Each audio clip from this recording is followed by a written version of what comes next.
اکثر علماء سے سنتے ہیں کہ رشتہ داروں سے قطع تعلق رکھنے والا جنت میں نہیں جائے گا. کیا ہمیشہ کے لیے جنت میں نہیں جائے گا یا سزا ملنے کے بعد جائے گا؟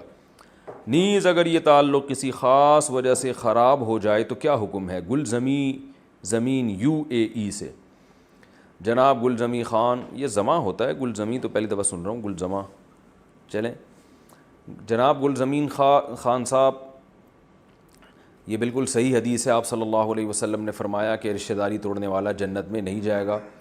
رہا یہ مسئلہ کہ کسی خاص وجہ سے تعلق خراب ہو جائے، یعنی خاص وجہ یہی ہوتی ہے کہ رشتہ دار اچھا سلوک نہیں کر رہے، تو نبی صلی اللہ علیہ وسلم نے اس کے بارے میں بھی رہنمائی فرمائی ہے. آپ نے فرمایا لیس الواصل بالمکافات، رشتہ داری جوڑنے والا وہ نہیں ہے جو بدلے میں جوڑے، یعنی کوئی اچھا سلوک کر رہا ہے تو آپ بھی اچھا سلوک کریں.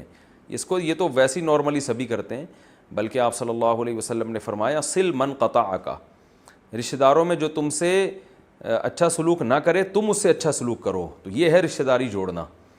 تو اس لیے وہ اگر رشتہ دار اچھا سلوک نہیں بھی کر رہے تو بھی آپ کو کرنا پڑے گا، آپ بڑھ چڑھ کے ان میں جوڑ کی کوشش کریں. البتہ اگر ان کی بدسلوکی اس حد تک ہے کہ برداشت سے باہر ہو رہی ہے اور ان سے تعلق رکھنے میں معاملات صحیح ہونے کے بجائے مزید خراب ہوتے چلے جا رہے ہیں اور فساد بڑھتا چلا جا رہا ہے، تو پھر ایسی صورت میں ان سے وقتی طور پر قطع تعلق کیا جا سکتا ہے.